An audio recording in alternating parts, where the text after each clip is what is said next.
परभणीच्या सगळ्या पत्रकारांना मी नमस्कार करतो. सर्वप्रथम आंबेडकरी चळवळीतील ज्येष्ठ नेते श्री विजय बाबा वाकोडे यांना मी श्रद्धांजली अर्पित करतो. या आंदोलनातील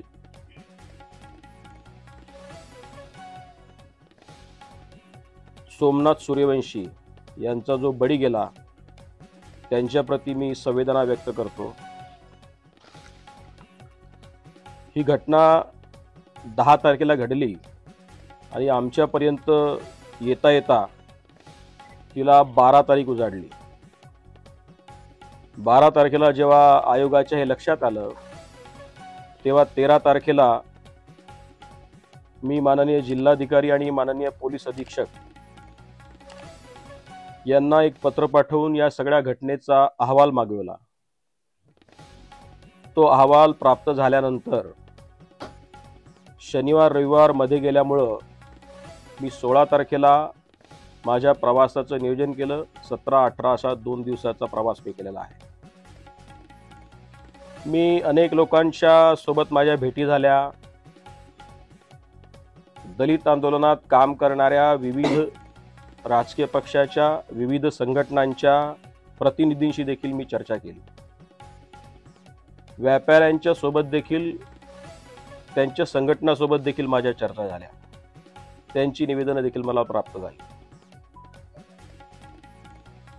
या विषयाशी संबंधित सगळ्या अधिकाऱ्यांशी वेगवेगळ्या बैठका झाल्या आणि मी विषय समजून घेतला. विषय अत्यंत गंभीर आहे. हे खरं आहे की एखादी अप्रिय घटना घडली, दुर्दैवी घटना घडली. एखाद्या विकृत मनोवृत्तीच्या माणसानं बाबासाहेब डॉक्टर आंबेडकरांच्या पुतळ्याजवळच्या संविधानाची प्रतिकृती तोडली आणि त्यानंतर ज्या पद्धतीचे प्रिकॉशनरी मेजर्स पोलीस विभागाने घ्यायला पाहिजे होते, अत्यंत दुर्दैवानं मी हे कबूल करतो की त्या पद्धतीचे प्रिकॉशनरी मेजर्स घेतले गेले नाही. अत्यंत संयमानं आणि संवेदनशीलतेनं ही परिस्थिती हाताळली. परंतु ज्या विभागावर या सगळ्या गोष्टीची लॉ अँड ऑर्डर ठेवण्याची जबाबदारी आहे तिथे मात्र लॅक्युना राहिलेला आहे. मलाही तुमच्यासारखाच प्रश्न पडतो की एखाद्या अप्रिय घटना घडल्यानंतर आणि आरोपी सापडल्यानंतर देखील जर एखाद्या अशा पद्धतीच्या आंदोलनात काही अज्ञात शक्ती त्याच्यामध्ये शिरकाव करतात आणि एखाद्या शहराचं जिल्ह्याचं निवड नव्हे तर संपूर्ण राज्याचं आणि देशाचंही जो सामाजिक सलोखा आणि शांतता बिघडते ती अत्यंत दुर्दैवी घटना आहे, चुकीची आहे.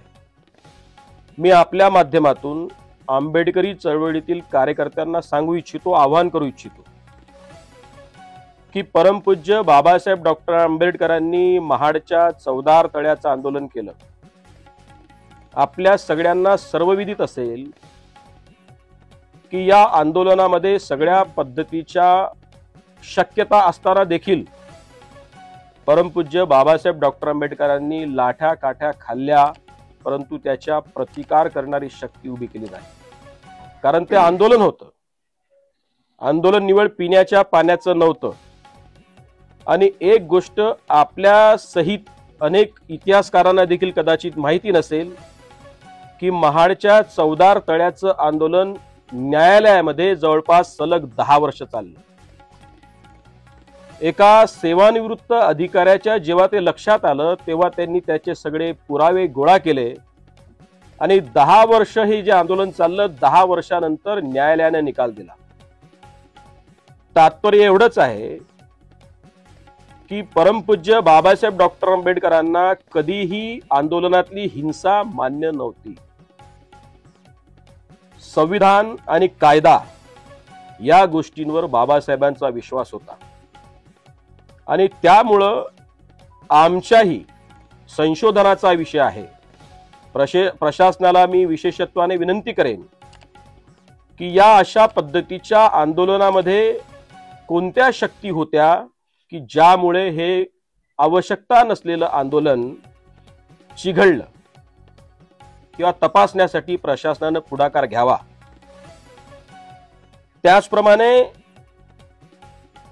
आता खऱ्या अर्थानं जी सामाजिक दरी कुठेतरी प्रस्थापित होण्याचा प्रयत्न करते आहे, स्वातंत्र्याच्या 75 वर्षात त्याची फळं आम्ही सगळ्यांनी भोगलेली आहेत. हा देश आणि आपण सगळे लोक आता पुढे आलेलो आहोत. तेव्हा ही सामाजिक दरी पुन्हा अशा आंदोलनाच्या माध्यमातून पुन्हा विस्तारते, ती कमी करावी अशी मी सगळ्यांना आपल्या माध्यमातून आवाहन करतो. सगळ्या राजकीय पक्षाच्या नेत्यांनी शांतता आणि सामाजिक सलोखा स्थापित करण्यासाठी पुढाकार घेतला पाहिजे. त्या पद्धतीचं त्यांनी आवाहन केलं पाहिजे आणि या घटनेकडे राजकारणाच्या पलीकडे पाहण्याची दृष्टी त्यांनी घ्यावी असं देखील आवाहन मी आयोगाच्या वतीने आपल्या माध्यमातून करतो. ते कोणत्याही राजकीय पक्षाचे लोक असू द्या. आढावा बैठक देखील घेतली. सगळ्या अधिकाऱ्यांशी माझं बोलणं झालेलं आहे. निष्कर्ष मी आपल्याला सांगितलेले आहेत. परंतु विशेषत्वाने ज्या 2-3 गोष्टी मी सांगितल्या, जे निर्देश मी या ठिकाणी निर्गमित केलेले आहेत, की ज्या पोलीस अधिकाऱ्यांच्या विरुद्ध, ज्या 3 पोलीस अधिकाऱ्यांच्या विरुद्ध जनाक्रोश आहे किंवा अनेकांच्या तक्रारी आहेत, किंवा ज्या तक्रारी पुढे येऊन लोक देण्यापासून घाबरत आहेत, अशा देखील तक्रारींच्या आधारावर त्या 3ही पोलीस अधिकाऱ्यांना सक्तीच्या रजेवर माननीय एसपींनी तत्काळ प्रभावाने पाठवावेत अशा पद्धतीचे निर्देश आज आयोगाने निर्गमित केलेले आहेत. त्याचप्रमाणे ज्या व्यापाऱ्यांचं नुकसान झालेलं आहे त्यांना FIR शिवाय त्यांच्या नुकसानीचं पंचनामा करावा आणि त्या पंचनाम्याच्या प्रती आमच्याकडे, शासनाकडे आणि संबंधित व्यापाऱ्यांकडे देखील देण्याची व्यवस्था करावी, अशा देखील पद्धतीचे आदेश मी निर्गमित केलेले आहेत. मी फक्त एवढंच आपल्या माध्यमातून सांगू इच्छितो की ही सामाजिक दरी जी वाढू पाहत आहे, किंवा ज्या अशा शक्ती ज्यावरती तोंड काढू पाहत आहेत, त्या संपवण्याच्या दृष्टीनं माध्यम, समाज माध्यम आणि आपली सगळी पत्रकार मंडळी यांनी जागरूकतेचं भान ठेवत, आणि राजकीय नेते देखील यांनी जागरूकतेचं भान ठेवत सामाजिक सलोखा आणि शांतता जपण्यासाठी पुढाकार घ्यावा. धन्यवाद. नेमकी काय तुम्हाला ह्याच्यामध्ये जे काही 10 तारखेला घटना घडली आणि 10 तारखेला एक 200-250 लोकांचा जमाव जर बाबासाहेबांच्या पुतळ्याजवळ जमा होतो, तिथे पोलिसांच्या गाडीच्या वर चढून एखादा माणूस बंदचं आवाहन करतो, पोलीस अशी कशी परवानगी देऊ शकतात? किंवा जर त्याची गांभीर्यता पोलीस प्रशासन न समजू शकलं तर हा पोलिसांच्या कार्यपद्धतीचा किंवा एखाद्या व्यक्तिविशेषत्वाचा दोष असावा. त्यामुळं माझं असं निरीक्षण मी नोंदवलेलं आहे. पंचनामे करा, FIR न करता पंचनामे करा, म्हणजे FIR ची सक्ती करू नका आणि पंचनामे झाले पाहिजेत.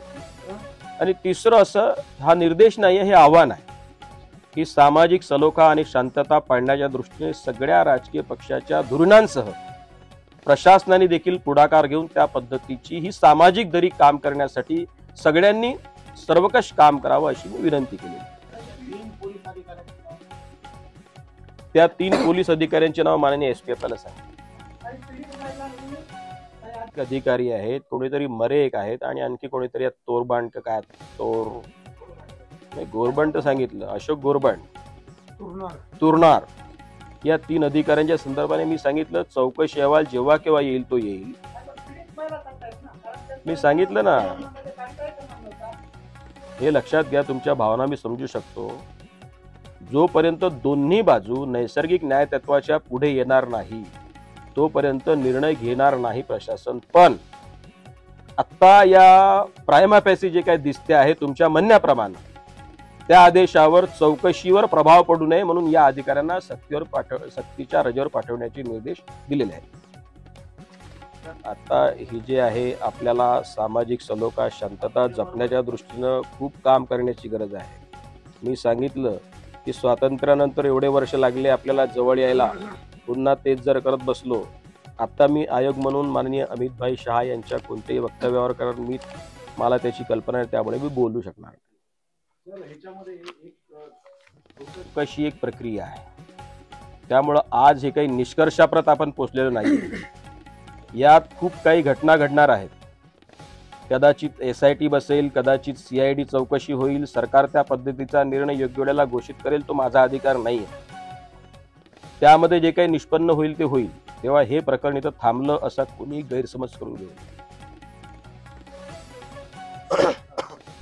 मी सोमनाथ सूर्यवंशीची आई, त्याचे दोन्ही भाऊ, त्यांच्यासाठी काम करणारे वकील या सगळ्यांशी माझी वैयक्तिक भेट झालेली आहे, प्रत्यक्ष भेट झाली. वाकोडे साहेबांच्या घरी मी आता जाणार. मी वेळ मागितली आहे त्यांची. ते तिकडे गेलेले होते आपल्या रक्षा विसर्जनाच्या कार्यक्रमामध्ये, त्यामुळं त्यांची भेट झाली नाही. परंतु आता मी जाणार. मी आता डिंगणार आहे. जेवढं आदेश निर्गमित केले हो आणि एक आवाहन केलं. ठीक आहे, जी काही कार्यवाही योग्य आहे ती निश्चितपणे करतील. ते संवेदनशील देखील आहे. तुमच्या माहितीसाठी सर, थँक्यू.